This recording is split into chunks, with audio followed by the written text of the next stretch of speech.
Brought to you by Agilus Diagnostics.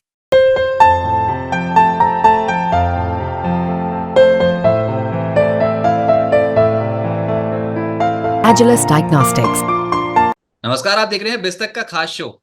आज बाजार में एक हॉरर शो देखने को मिला। ऐसी भयंकर बिकवाली जिसकी किसी को उम्मीद नहीं थी। इंडियन मार्केट्स क्या, जापानीज मार्केट क्या, दक्षिण कोरिया के बाजार क्या, सब टूटे हैं। हमारे मार्केट रिलेटिवली फिर भी कम टूटे हैं। अगर आप जापानीज मार्केट देख लोगे तो आज 13.5% डाउन है और 9% के करीब उड़ गया है आज दक्षिण कोरिया का बाजार कॉस्पी। तो ऐसा क्या हो गया है, क्यों इतनी भयंकर बिकवाली देखने को मिल रही है? अभी तो रिकॉर्ड लेवल्स के जश्न में बाजार डूबा हुआ था, लेकिन अभी एकदम से अचानक से मंदी का खतरा मंडराने लग गया। तो इसी को डी कोड करने की कोशिश करते हैं। और आज हमारे साथ इसी पे बात करने के लिए आप सबके चहेते मौजूद हैं अजय बग्गा जी, ग्लोबल मार्केट के एक्सपर्ट हैं। आज तो दिन ही अजय सर का। अजय जी नमस्कार, स्वागत है आपका बिस्तक पे। शुक्रिया शुक्रिया सर पहले तो बहुत बहुत शुक्रिया आप बिस्तक को अपना समय देने के लिए। मुझे पता है कि आज आपका जो शेड्यूल है उसमें वक्त निकालना बहुत ज्यादा कम होगा, क्योंकि मीडिया चैनल्स में आप अक्रॉस आओगे ही आओगे सब चैनल्स पे। लेकिन ना ये दर्शकों को जानना बहुत जरूरी है कि ऐसा क्या हो गया, धड़कनें बढ़ गई हैं मार्केट में अचानक से। और ये जो सब बोल रहे थे मार्केट चढ़ेगा चढ़ेगा चढ़ेगा, वहां पर आके एकदम से फुल स्टॉप लग गया। अच्छा, मैं ना इसमें यहाँ पर एक बात अभी कह दूं कि ना हम सुबह से ही, क्योंकि सुबह से ही लाइव चल रहा है बिस्तक पे और हम कोशिश कर रहे हैं व्यूअर्स को समझाने की, तो उसमें आ रहा है यूएस में रिसेशन का खतरा, येन कैरी ट्रेड में अनवाइंडिंग, इसराइल हमास में बढ़ता तनाव, और वॉरेन बफे ने बेच दिए एप्पल के शेयर्स। तो हम इसी पे इन्हीं मुद्दों पे बात करेंगे। पहले शुरुआत करेंगे, यूएस मार्केट पे रिसेशन की बात कहां से उठ गई, इसको जरा समझा दीजिए। यूएस में रिसेशन है नहीं। उनका दूसरे क्वार्टर का जीडीपी देखें 2.8% बढ़ा। तीसरे क्वार्टर का जो जीडीपी नाउ नंबर है तो लगभग आधा क्वार्टर निकल गया। जुलाई खत्म हो गया, अगस्त का मध्य आ जाएगा अगले हफ्ते तक। वो 2.5% पे ग्रोथ चल रही है। अभी अभी जुलाई का यूएस का सर्विसेज और मैन्युफैक्चरिंग का पीएमआई का डेटा आया है जो 54 पे है। 50 से ज्यादा है तो एक्सपेंशन में है इकोनॉमी। 54 तो बहुत जबरदस्त है। और सर्विसेज पीएमआई उसका 55 आया है। अब हुआ क्या है कि थर्सडे को जो गुरुवार को पिछले अनएम्प्लॉयमेंट बेनिफिट क्लेम्स जो है वो मल्टी ईयर हाई पे आए, तो अनुमान से ज्यादा आए। उसके साथ क्या हुआ, जो फ्राइडे को इनकी जॉब्स रिपोर्ट आती है पिछले महीने की, अगले महीने के पहले शुक्रवार को ये jobs report, unemployment, wage growth, ये सब निकाल के लाते हैं। तो 175,000 नौकरियां लगने का अनुमान था, उसकी जगह 1,14,000 नौकरियां लगी।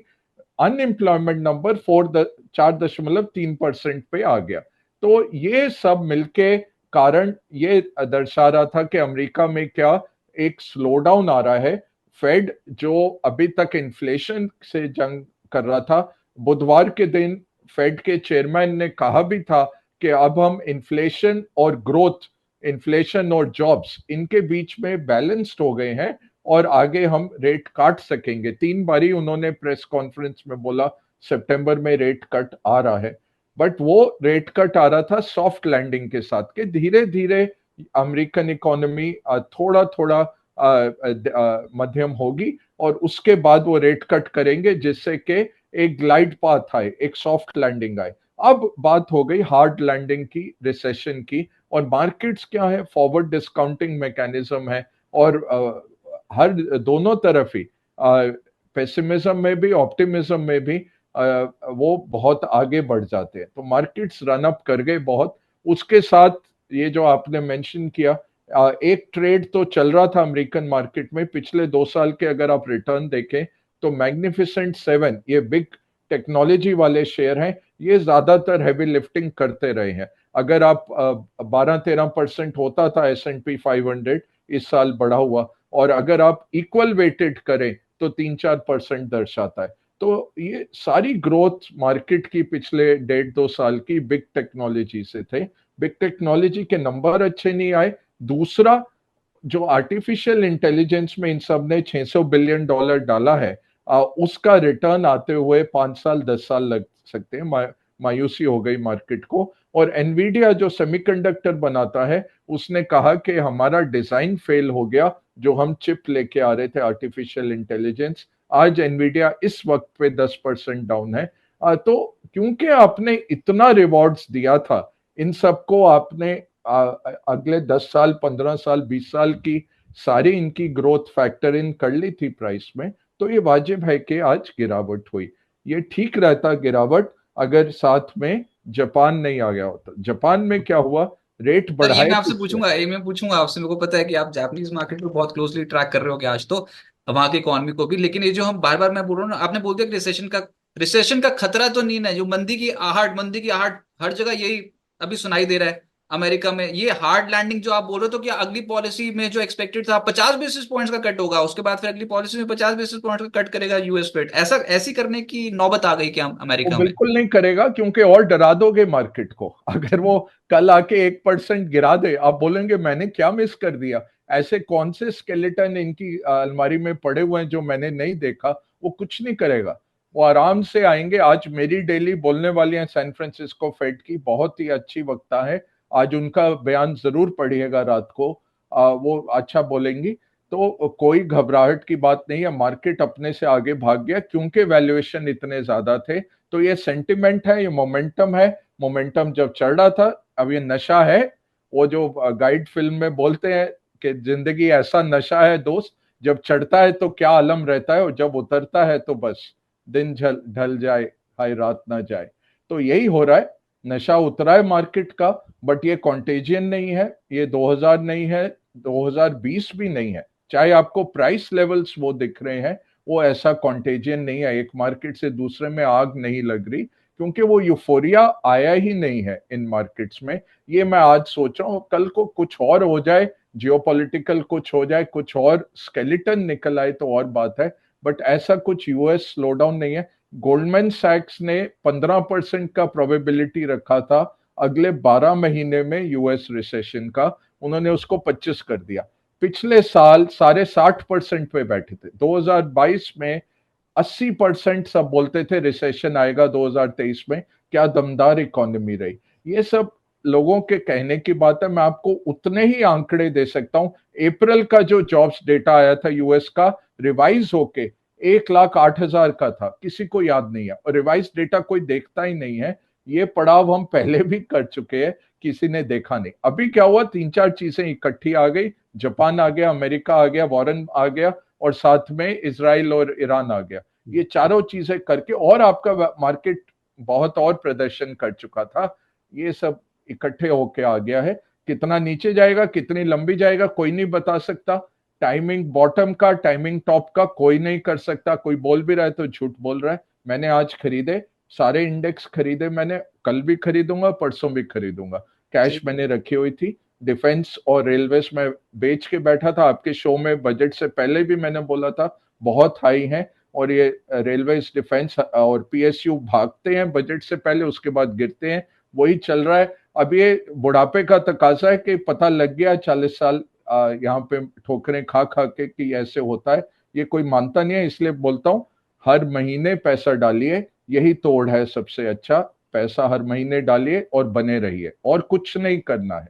गेट सर थोड़ा रिच सा स्लो। थोड़ा सा जापान की ओर भी ले चलते हैं ना फिर व्यूअर्स को, कि बस मेरे को पता है समय की थोड़ी पाबंदी है, लेकिन ये है क्या, हुआ क्या ये येन कैरी ट्रेड का अनवाइंड होना, ये ऐसी नौबत क्यों आ गई और अचानक से 26% मार्केट वहां के क्रैक कर रहे हैं ऑल टाइम हाई लेवल से निके?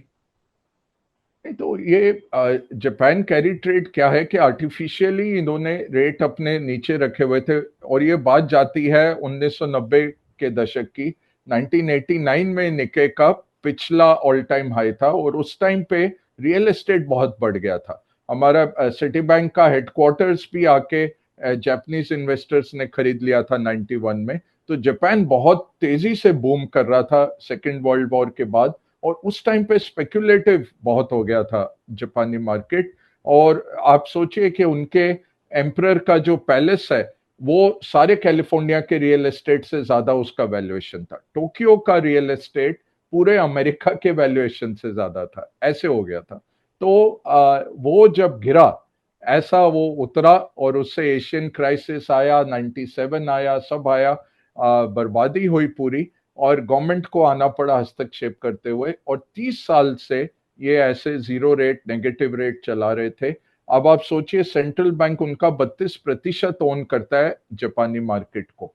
इतना उन्होंने सहारा दिया है। अगर जापानीज बॉन्ड देखें, खरीदने को मिलता ही नहीं है, मोस्टली सेंट्रल बैंक ही खरीद लेता है या लोकल निवेशक खरीदते हैं। तो एक ये ट्रेड होती है कि आप जापानीज येन में बोरो करिए, रेट जीरो के करीब रहता है, और उसको आप लगा दो, मैक्सिकन पेसो खरीद लो, ऑसी डॉलर खरीद लो, बड़े अच्छे आपको रिटर्न। कुछ नहीं है तो यूएस मनी मार्केट फंड में लगा दो, 5% आपके बन रहे थे। साथ में जापानी करेंसी भी गिर रही थी, तो वो जान के अपनी करेंसी को नीचे ला रहे थे, क्योंकि एक्सपोर्ट्स की उनकी बड़ी जबरदस्त अर्निंग है और उनका मार्केट ही चलता है एक्सपोर्टिंग हाईटेक ऑटो और इलेक्ट्रॉनिक्स से, तो और इंटरमीडिएट गुड्स, कैपिटल गुड्स से। तो जापानी येन भी नीचे गिरता था, आपको 0% वो भी देते थे, तो आपको डेप्रिसिएशन का भी फायदा था, कम चुकाना पाता पैसा, तो पूरी दुनिया में ये पैसा लौट के आता था। क्या चेंज हो गया कि रियल ये रिटेलर्स भी इसमें घुस गए, तो एक ये टैक्स फ्री प्रोडक्ट भी ले आए कि जो जापानी रिटेलर था वो पैसा उठा सकता था और स्टॉक मार्केट में डाल सकता था, कुछ उनको टैक्स एडवांटेज मिल गया। अब वो $30 बिलियन तक का वो है प्रोडक्ट, वो अब अनवाइंड हो रहा है जापानी मार्केट में। और जब गिरने गया तो इंस्टीट्यूशंस पहले ही बेच देते हैं, उनको पता है रिटेलर आएगा, मार्जिन कॉल आने वाली है, तो इंस्टीट्यूशंस ने और दबा दिया मार्केट को। नहीं तो 24% कोई ऐसा डिटीरियोरेशन नहीं है ना, उनका वैल्यूएशन इतना हाई था। तो अब बेचारे 40 साल के बाद, 1989 के बाद, 35 साल के बाद ऑल टाइम हाई फिर से उन्होंने छुआ है। तो 35 साल लग गए उनको इस यहाँ पहुंचने में। तो ऐसा कुछ नहीं है कि बहुत यूफोरिया था ये सब, हाँ पैसा बहुत है। और इंटरेस्ट रेट क्यों बढ़ाए?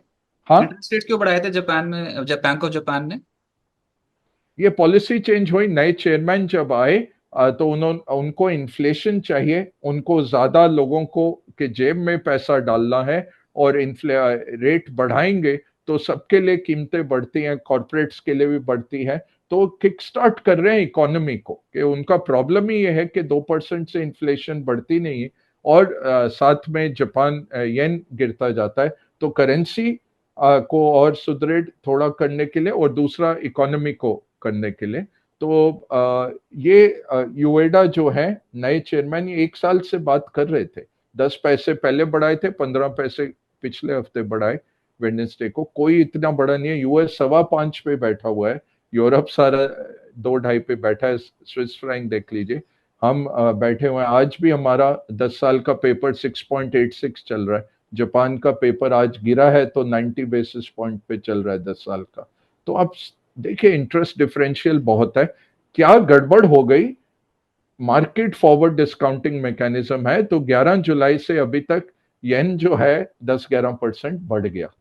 तो जो 162 163 येन पर डॉलर था वो 142 पे आ गया, वो वहां गड़बड़ हो गई। गड़बड़ 15 पैसे की नहीं हुई है, गड़बड़ ये 10% येन के एप्रिसिएशन में हो गई। तो जिसको येन लौटाने हैं और वो डॉलर में बैठा है, मैक्सिकन पेसो, ऑसी दोनों गिर गए येन के सामने, तो एकदम से वो अनवाइंड करने लग गए, डिसऑर्डरली अनवाइंडिंग हो गई दुनिया भर में, लिक्विडिटी निकाली जा रही है दुनिया के मार्केट से। तो ये लिमिटेड कॉन्टेजियन आ गया। अब ये कितना बड़ा है किसी को नहीं पता, 800 बिलियन का है कि 3-4 ट्रिलियन का है।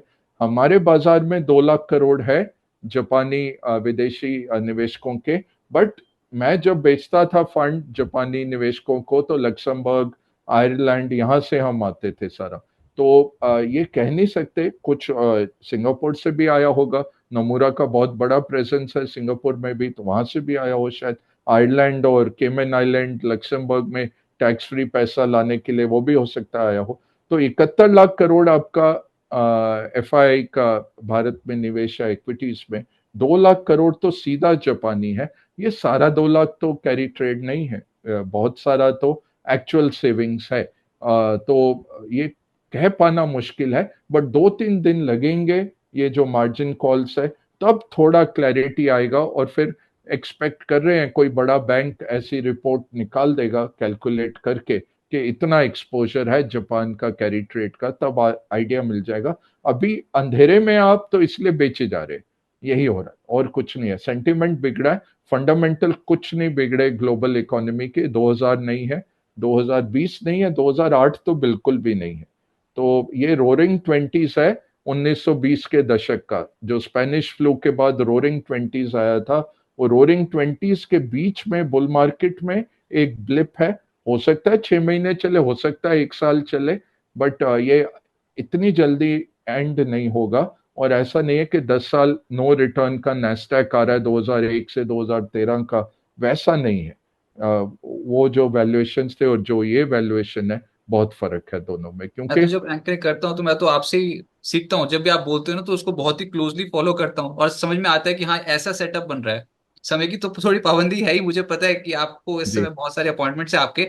लेकिन सर वो जो अगर दो सवाल में बैक टू बैक पूछ लूँ, एक तो ये जियो पॉलिटिकल टेंशन ये एस्केलेट हो रही थी इजराइल हमास वाली, और दूसरा ये अचानक से फिर बीच में ये वॉरेन बफे ये कहाँ से ये 50% एप्पल के शेयर बेच गए हैं वो इन्होंने, कल ये तो नहीं ऐसा बेचे, क्यों उन्होंने पूरे पूरे। क्वार्टर में बेचे हैं। हम्म। तो कुछ लोगों ने आज ये भी पूछा, अगर वॉरेन कैश में बैठे हैं तो हम भी कैश में चले जाएं। आपको पता थोड़ी लगेगा, आज वो खरीद भी रहे हो, आज क्या पता लगेगा? तो वो तो हफ्ते बाद पता लगेगा। 2008 में गोल्डमैन और एआईजी को जब बेल आउट किया उन्होंने, तब पता लगा कि चलो, वैसा तो कोई संकट है नहीं, किसी पे लिक्विडिटी की आंच नहीं है, किसी कंपनी पे आंच नहीं है। ये आज ऐसे ही तोड़ा जा रहा है मार्केट को, सेंटिमेंट बिगड़ा है बट फंडामेंटल्स नहीं बिगड़े। तो उन्होंने एप्पल का 900% रिटर्न बना लिया 2016 में, जो पैसा डाला था 9 गुना उनका पैसा हो गया। उसमें से 50% अपना कैपिटल भी निकाल लिया और प्रॉफिट भी नहीं, तो इसमें क्या बड़ी बात है? 150 बिलियन डॉलर की पोजीशन हो गई थी, 600 बिलियन के पोजीशन में 150 बिलियन वो एप्पल पे बैठे थे, 900% रिटर्न बना चुके थे पिछले 8 साल में। तो निकाला 50%, उनको नहीं पसंद आया तो ठीक है, ये उनका व्यू है। और डिसअपॉइंटमेंट आया है एआई में, शायद गलत भी हो कल को मार्केट, बट जैसे एयरलाइन उन्होंने 2008 में बेचे, 2009 में रॉकेट हो गए एयरलाइन, तो सब बोले कि गलत हो गए वॉरेन। बट ये ऐसा नहीं है, वो आउट परफॉर्म किए फिर भी मार्केट को। तो ये आज कह नहीं सकते कि आपको एप्पल बेचना है क्योंकि वॉरेन बफेट ने बेचा है। एक तो आपको तिमाही के बाद पता लगेगा, अब अगला उनका मूव अक्टूबर में पता लगेगा, मिड अक्टूबर तक हमें पता लगेगा इस तिमाही में क्या कर रहे हैं। अनलेस वो 1% से ज्यादा कोई स्टेक खरीदें, तब पता लग जाएगा कि अच्छा ये हुआ।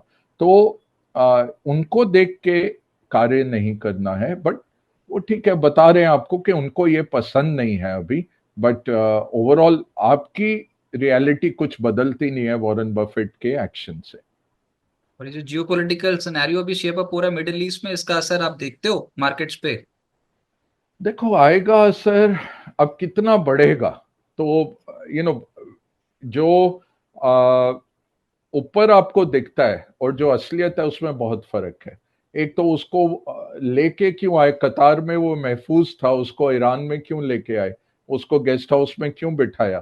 तो ये सब बातें हैं, मेरे ख्याल से तो पीछे कुछ ना कुछ चलेगा और एंड में है अमेरिका और रशिया मिलके अगर कोई हल निकाल पाए, हल भी ऐसा कि फेस सेविंग।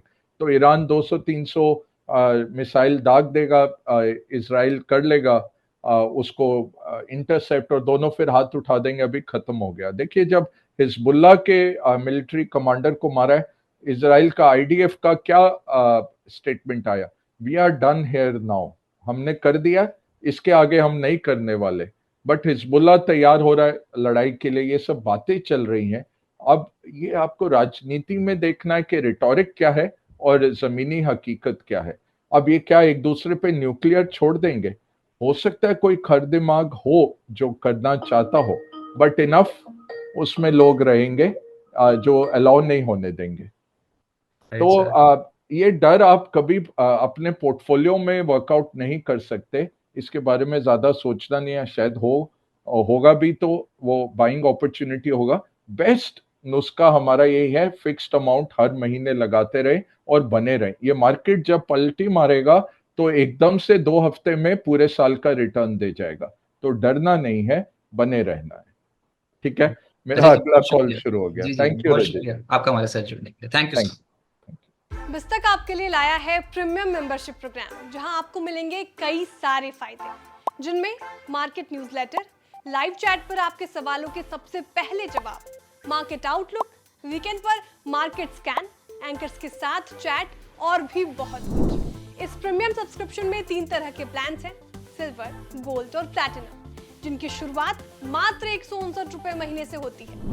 इससे जुड़ना भी बेहद आसान है। बिस्तक के YouTube चैनल पर जाएं, ज्वाइन बटन पर क्लिक करें और अपना प्लान सिलेक्ट करें। बस बन गए आप हमारे प्रीमियम मेंबर।